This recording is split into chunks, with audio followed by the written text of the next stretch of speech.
Hello and welcome to Monson Made This. My name is Michael. I cook vegan food, so if you want more vegan recipes and content, you should click that subscribe button below and give this video a thumbs up while you're down there. Also click the bell notification so that you're notified when new videos come out.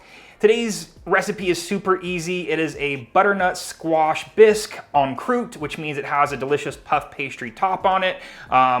Butternut squash, like this honey nut squash here, is roasted and turned into a delicious creamy soup with a bit of coconut milk. And you could serve it as is, but you can make it extra special, extra fancy by adding the puff pastry top to it. So the first thing you need to do is peel one of these squashes. If you have a honey nut squash or a butternut squash, the only difference is the size, essentially. So you need about 1.5 pounds of butternut or honey nut squash. You're gonna peel it, you're gonna chop it up into about 1/2 inch cubes, and then you're going to roast it like I've done here on a baking sheet. I've also put in some onion, a couple cloves of garlic, and celery to roast along the way.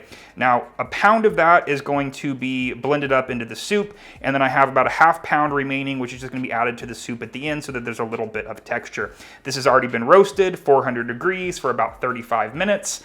So I'm all set to get back to the stove, start adding other ingredients and blending it, and then we are just a few minutes away from devouring this delicious soup. In this Dutch oven here, you could use a Dutch oven or any sort of large pot. I have a couple tablespoons of olive oil. The full measurements and recipe are going to be on monsonmadethis.com, which will be linked below as well. So to this oil, I'm going to be adding about 1/3 cup of tomato paste, and I'm just eyeballing it here from a can. And what I want to do is just kind of toast the tomato paste with the olive oil for a couple of minutes, just until it's fragrant. And then we're gonna add flour, which is gonna be our thickening agent. You could use, I'm using all-purpose flour, but you could use a gluten-free flour if you wanted to keep this recipe gluten-free, even though the puff pastry that we're putting on top will not be. So this is just gonna go a couple more minutes, and a secret ingredient that I'm gonna be adding, it's not really secret, I guess more of a special ingredient I'm gonna be adding, is brandy. So if you've ever had a lobster bisque or a shrimp bisque, which is what this butternut bisque is going for, you'll recognize some sort of flavor in there that tastes like a spice that you can't quite put your finger on. Well, most of the time it's brandy. So if you wanna keep this alcohol-free, even though the alcohol cooks out, you could leave the brandy out, but in terms of authenticity and like just overall deliciousness, it's something you definitely want to add. There is a website called barnivore.com, which lets you know what brands of alcohol are vegan. So when you go to buy brandy in your store, you could check it against that website just to make sure that you are buying a vegan-friendly brandy. So this tomato paste and oil is coming along nicely. I'm gonna let it go just another minute before adding the flour. Even though it's just 2 ingredients, tomato paste and oil, it smells incredible in here. I just want to darken it a little bit, just kind of toast the tomato paste so that it just has a richer flavor.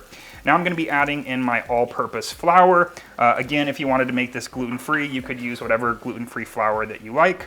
And so I'm just going to stir the tomato paste and the flour together with the oil, and then I'm going to let it go for about a minute just to cook that raw flavor out of the flour.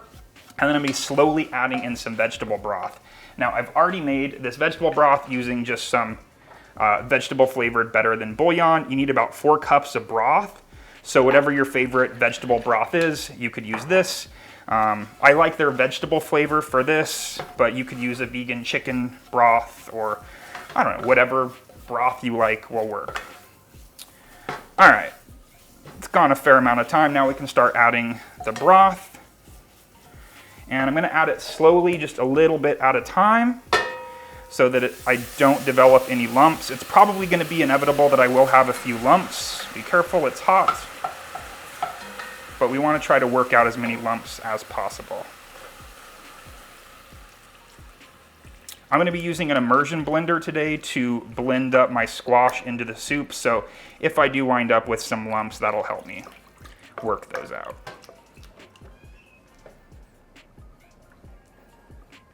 I've added about half my broth, just kind of slowly trying to work as many lumps out as I can.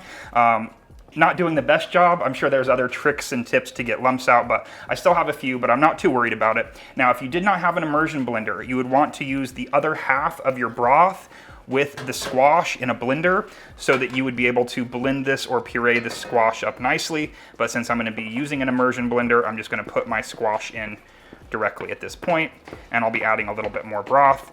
Now, again, I have 1.5 pounds of squash here with onions, celery, and some garlic. And I have another about 1/2 pound of the roasted squash here, which is just gonna be left to the side because that is going to wind up going in the bowls at the end, right before I put the puff pastry on top. All right, adding a little bit more broth. And I'm gonna bring this, because the squash is already cooked, I'm just gonna bring this up to a simmer. And then I'm going to blend it with my immersion blender. Oops, just kidding. I forgot my secret ingredient. I'm gonna add the brandy in now. This actually should have gone in before the broth with the flour, but it's gonna be fine. It's gonna taste great. The alcohol will still cook out. Still gonna be delicious. So give this a couple minutes to come up to a simmer. Then I'm gonna blend it before I add the coconut milk. My soup has come to a simmer, so now I'm going to use my immersion blender to blend this pretty smooth. This is gonna be loud, so I'm gonna stop talking for a moment while I blend this.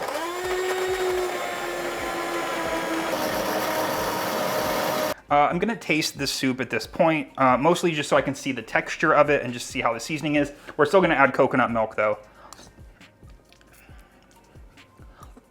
Flavor is really good. Now, the reason I use an immersion blender is so that I can be in a little bit more control over the texture of it because I can keep an eye on it.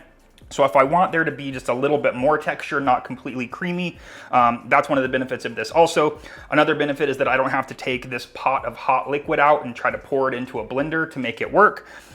So it just allows me to blend it in the pot. Again, if you didn't have an immersion blender and you were just gonna use a regular blender or even just a magic bullet, you wanna just blend the squash with about 1 or 2 cups of the broth before putting it in here, and then blend that separately and then pour that all in here and then bring it up to a simmer. So this is ready for the coconut milk. So let me just put my immersion blender in a jar so that it doesn't tip over. It still wants to tip over. I think we're good. And then let's add the coconut milk. You need about 1 cup of coconut milk, which means we're gonna have about a 1/2 cup reserved. And this 1/2 cup is gonna be used to help our puff pastry brown. So returning this to a low heat, stirring it in. I just wanna bring this now to a simmer with the coconut milk inside. I'll give it another taste for seasoning, but this is pretty much it. This is our butternut squash bisque. Beautiful, creamy, rich, delicious soup that, again, if you've ever liked crab bisque or lobster bisque or shrimp bisque or any of those seafood bisques, this is definitely gonna serve that same flavor and texture without any of the seafood. So I brought this final soup up to a low simmer. I don't want it to really boil with the coconut milk in there, and I'm just gonna give it one last taste to make sure that the salt and pepper is right. It's actually perfect. The veggie broth that I added is actually quite high in salt, so it pretty much seasoned the whole thing. So I'm ready to just let this hang out. I'm gonna get my setup ready for the puff pastry and show you how I'm gonna put that on top of the bowls, and then we're ready to serve this up and eat it. I am using Pepperidge Farm puff pastry sheets to go on top of this bisque. This is accidentally vegan. You find it in the freezer case. You just let it thaw overnight in the fridge, and then you'll be able to roll it out like I will show you I'm about to do here. These bowls too, I got these at Pottery Barn. I was looking for bowls that are called lion's head bowls. These are the least expensive ones that I could find. Any bowl will work for this. Talking and trying to open this package at the same time. Any bowls will really work for this so long as they are oven safe. Well, I'm really struggling with this. If your bowls are not oven safe, you can still measure out the puff pastry. You can still cut it into rounds. You'll just want to bake it by itself instead of baking it on top of these soup bowls. This is kind of a half of a sheet here that's left over from my test the other day. And I just want to roll this out slightly. I'll get about 2 from this. I don't want it to be too thin. If it's too thin, it'll have a tendency to fall down into the soup while it's cooking. Still tastes great, but it just looks a little bit droopy. Doesn't have the wow factor. So just slightly, just kind of want to mend the crease there. And I'll actually do one on top and one on the side just to show you. All right, taking a bowl, inverting it, And you want to cut it just about maybe 1/4 inch, couple millimeters bigger than your bowl. Any leftover pieces can be just cooked up as well. Am I gonna get 2 out of here? We'll make it work. So the coconut milk is gonna come into play here because it's going to be brushed on the tops of these to help them get nice and golden brown, and it's also going to be brushed around the rim of the bowl to help the puff pastry stick to it. Now I just need to reach behind me, fill these bowls up with soup, and then we'll be ready to top them. Just gonna fill these bowls up most of the way. The one that's gonna have the puff pastry on top, I'll probably leave about a 1/2 inch on the top, just in case it does kind of slide down a little bit. You could use this as an appetizer soup, you could use this as an entree soup, and I'm still gonna add the reserved butternut squash as well, so that'll just make it a little bit more hearty. And I'll of course be cleaning up the drips that are running down the side of my bowl right now. All right, so there's one. Let me do the other one and I'll meet you back at the island. Now it is time for the coconut milk. Now my friend Jackie from Vegan Yak Attack invited me over for coffee a couple of weeks ago, and she served these incredible apple turnovers, and she used puff pastry to do that. And I wondered how she got this beautiful golden color on the top of her puff pastry, and she told me that it was because she used coconut milk. So having a bit of reserved coconut milk with this recipe, I thought that that was a perfect thing to use on top so that these got a beautiful golden brown as well. So I put coconut milk just on the rim of one of them because I'm only going to be baking one of them. And I'm going to put just a little X or a little slit into this one and drape it over the top. It's probably going to slide in just a little bit, and I'm just going to try to secure it. Now this is puff pastry, so it will puff up a little bit. It does help too if you maybe cut out these rounds ahead of time and put them back in the freezer. They'll stay a little bit more rigid, but it's gonna work great. So this is gonna go into the oven. I'm gonna leave this one as it is. It'll bake just like this. Let me brush some coconut milk on these. These are just the extra pieces from the puff pastry, and these will just be little breadsticks I can serve on the side. So this is gonna go in the oven for just about 10 minutes, 400 degrees Fahrenheit, and then it'll be beautifully puffed and ready to serve.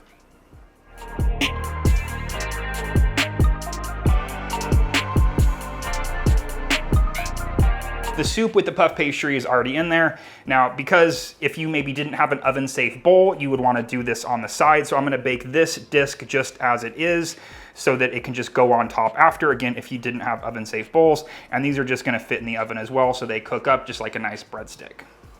And here is the finished product. It did sink a little bit, but again, if you want to avoid that, just put it in the freezer for a little bit before baking it, just so it's a little bit more rigid, but it's beautiful golden brown thanks to the coconut milk.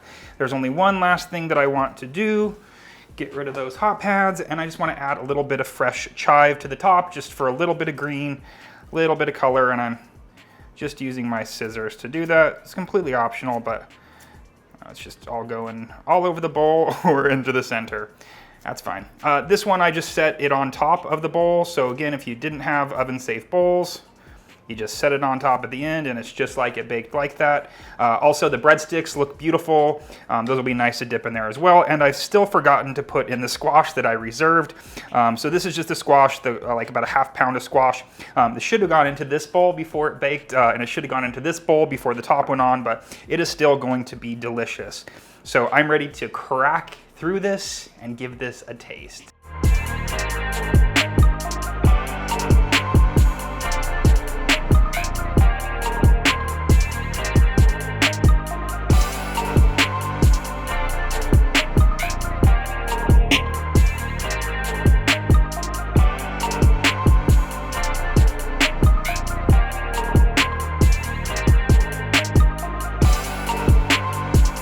Give this a taste. I want to make sure that I get a bit of puff pastry as well as the bisque.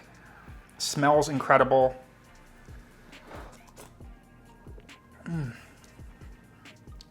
By itself, I'll probably have it all over my beard, but by itself, that bisque is so incredible. If you've ever liked any sort of seafood bisque, you are going to love this. And then the addition of that puff pastry just adds like a butteriness and a crispiness, and it just brings everything together. This is a knockout. It's a great way to use squash. If you have any leftover squash you've cooked, you could use it in this. Again, if you want to try the honey nut squash, this is a great recipe to try that out as well. So if you do give this a try, definitely take pictures, tag me at monsonmadethis on Instagram. Otherwise, you can just leave a comment below, let me know if you made it and how it turned out. Thank you all for watching. Thank you for all of you who have joined the channel or support me on Patreon. There's links below in the description if you want to support me there as well. If you just want to support this channel non-monetarily, you can just subscribe, click the like button. That also helps the videos to get seen as well. So thank you so much for everyone that has helped me and supported me, and I'll see you next time with a brand new recipe video.